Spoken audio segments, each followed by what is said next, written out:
Bonsoir fidèles téléspectateurs, bienvenue dans cette édition, les titres de ce journal. Au sommaire, entrevue avec le directeur général de SANU Social, service d'aide mobile d'urgence sociale. L'actualité, c'est également dans notre pays pour réclamer la libération de Rasbach et co-accuser le collectif pour le développement de la République et alliés était dans la rue de Bamako. Encore une fois, bonsoir à toutes et à tous et bienvenue. Mousso TV s'est entretenu avec M. Alou Koulibaly, directeur général de SANU Social, une association de droit malien. Suivant l'entrevue pour plus d'éclaircissements. Le SANU Social est une ONG qui travaille dans la protection de l'enfance. Nous avons été créés en 2001 et nous travaillons précisément dans l'identification et la prise en charge des enfants qui vivent en situation de rue. C'est ça la mission principale du SANU Social. Dans le cadre de nos interventions auprès des enfants de la rue, nos activités concernent principalement des volets médicaux à travers lesquels nous apportons des soins d'urgence aux enfants malades en situation de rue. Et aussi, nous les accompagnons vers des structures médicales pour des soins spécialisés et des hospitalisations aux besoins. L'autre volet de notre intervention concerne le volet social, à travers lequel nous apportons un soutien psychosocial aux enfants, à travers des entretiens individuels, des recherches de famille et des médiations avec les parents, parce qu'il y a un conflit entre l'enfant et les parents. Nous les accompagnons aussi dans des projets de réinsertion, de type scolaire, donc professionnel, voilà, etc.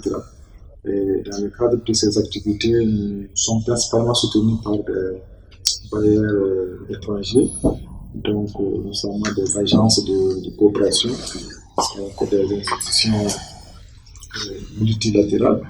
Alors, nous avons aussi des soutiens auprès des entreprises et fondations nationales, et aussi les services de l'État, notamment la direction du développement social, nous apporte une subvention annuelle dans le cadre de nos activités.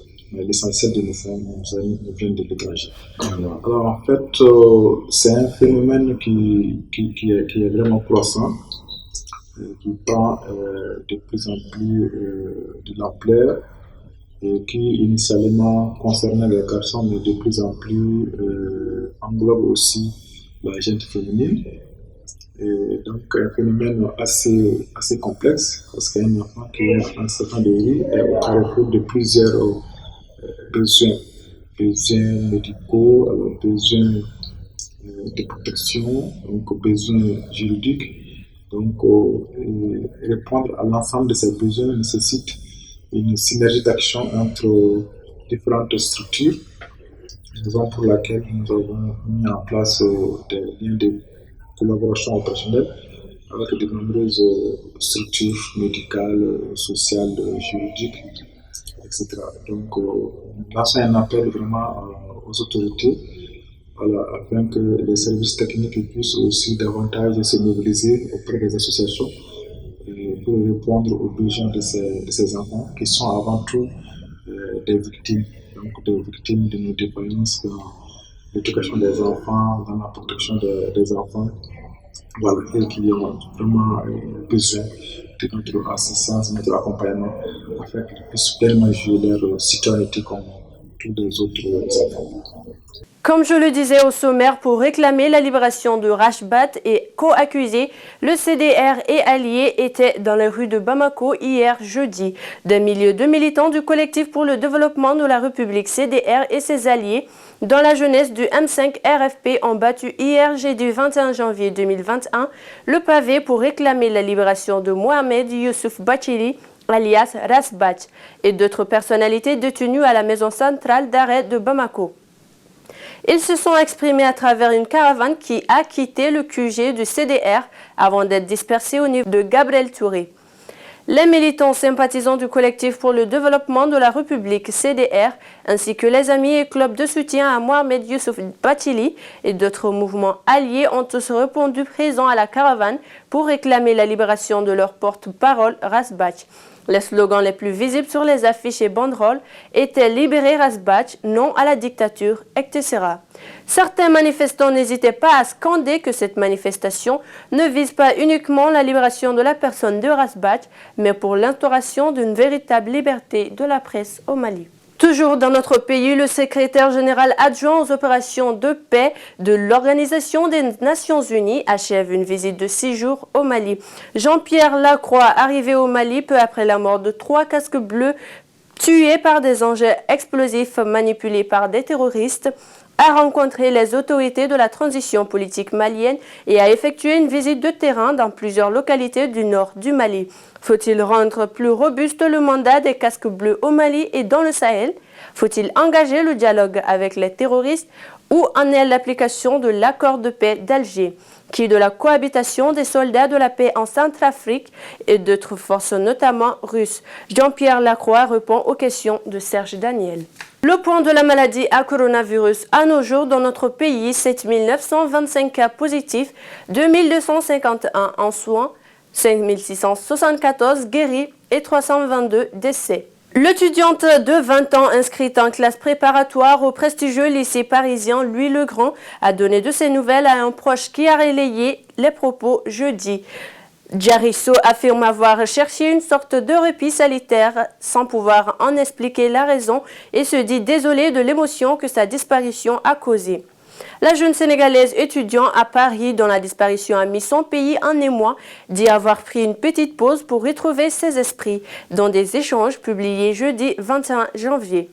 Les mots rendus publics par le ministre sénégalais de l'eau, Serine Mbaye Thiam, qui a pris l'étudiante sous son aile, sont la première manifestation de vie fiable et publique de sa part depuis sa disparition début janvier. L'actualité, c'est également en Centrafrique. La République centrafricaine a décrété jeudi l'état d'urgence pour 15 jours sur l'ensemble du pays. Selon la loi, l'état d'urgence confère à l'autorité civile des pouvoirs exceptionnels de la police dans certaines circonstances, en cas de péril imminent. Le porte-parole de la présidence, Albert Yaloké Pokmé, explique qu'il a été instauré pour faciliter les enquêtes en cours suite à l'offensive contre Bangui menée par les rebelles de la semaine dernière. Suite aux attaques que nous avons connues le 13 janvier dernier, l'état d'urgence est décrété afin de permettre aux services de défense, de sécurité, la police, la gendarmerie, de procéder à des arrestations ou des interpellations pour raison d'enquête dans l'urgence sans qu'on demande d'avoir l'autorisation du procureur de la République. Ce problème d'autorisation retarde un certain nombre de choses dans le cadre des enquêtes en cours. Sinon, tout le reste de la procédure se déroule normalement. S'il y a lieu de libérer la personne au bout de quelques heures, cela va se faire. Si les enquêtes montrent qu'il y a des choses qui nécessitent prolongation, ils vont suivre la procédure normale.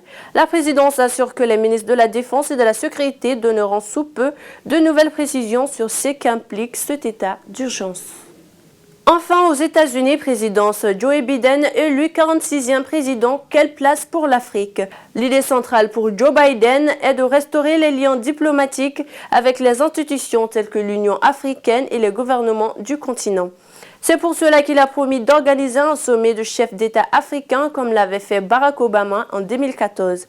Joe Biden veut manifestement tisser des liens directs avec ses homologues, à l'opposé de son prédécesseur qui, en 4 ans de mandat, n'avait fait aucun déplacement en Afrique. Selon lui, le programme de Joe Biden s'inscrit avant tout dans la continuité des relations construites par Barack Obama. Il s'agit en premier lieu de restaurer des relations normales en réaffirmant les engagements au niveau de la démocratie, du développement économique ou encore des questions sécuritaires. La priorité est donc de regagner une confiance perdue et même si, côté américain, le propos reste général pour le moment en matière de politique étrangère, la nouvelle administration a tenu très vite à parler d'un engagement respectueux à l'égard de l'Afrique. Dans la rubrique culture du jour, nous avons comme invité sur notre plateau ce soir M. Djeli Moussa Kouyaté à ma gauche et M. Djeli Madi Sissogo sur notre plateau ce soir. Merci à vous d'être là. Merci. Ok. Alors, la première question vous êtes destinée, Monsieur Djelimadi Sissoko, c'est ça? Oui, c'est ça. Alors, qui est réellement Djelimadi Sissoko? Oui, Djelimadi Sissoko, c'est un jeune artiste sénégalais d'origine malienne. Oui, je fais de la musique afro-pop, afro-mandingue, afro-mbalax. Voilà. D'accord. Alors, vous, Monsieur Djeli Moussa Kouyaté, pourquoi vous avez choisi de faire de la musique parmi tant d'autres activités? Je choisis la musique parce que à présent, comme mon père est musicien, ma mère aussi elle est musicienne, j'ai choisi de faire la musique comme ça. Je suis parti à l'INA pour m'enseigner, faire des étapes. Voilà, Mhm. Donc, votre père est musicien. musicien et votre maman aussi est musicienne. D'accord. Je vous reviens, Monsieur Djelimadi. Ouais. Alors, quel genre de musique vous faites exactement? En fait, c'est des deuxièmes Africains. Lui, c'est un Malien, moi, je suis Sénégalais. On essaie de mélanger les choses pour essayer de voir qu'est-ce que ça va donner, quoi. Voilà. On fait de la musique, en tout cas, on fait tout, hein. On mélange toutes les genres, hein. On fait toutes les genres. On essaie de révolutionner la musique. On joue les instruments traditionnels. Lui, c'est un joueur de balafon, djembé, guitare. Moi aussi, je me débrouille un peu guitare, goni, voilà. D'accord, Monsieur Djeli Moussa Kouyaté, si je comprends bien, vous travaillez ensemble.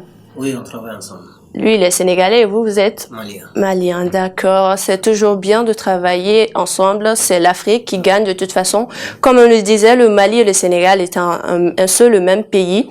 Ouais. D'accord. Quel message avez-vous à l'endroit de nos chers téléspectateurs, vous, à vos parents sénégalais d'ici jusqu'au Sénégal, Monsieur Djeli Moussa? Djelimadi, excusez. Ok, je dis bonsoir à tous les Sénégalais et tous les Maliens et tous les Africains, hein, et Mousso TV aussi, hein, vraiment. Je vois que vous faites un très bon boulot et essayez d'aider les jeunes. Ce n'est pas facile du tout, mais vraiment, je vois que vous aidez vraiment les jeunes. C'est ça mon dernier message. Et big up. Merci beaucoup, Monsieur Djelimadi. Alors vous, Monsieur Djeli Moussa, quel message avez-vous? Bon, je salue tout le monde.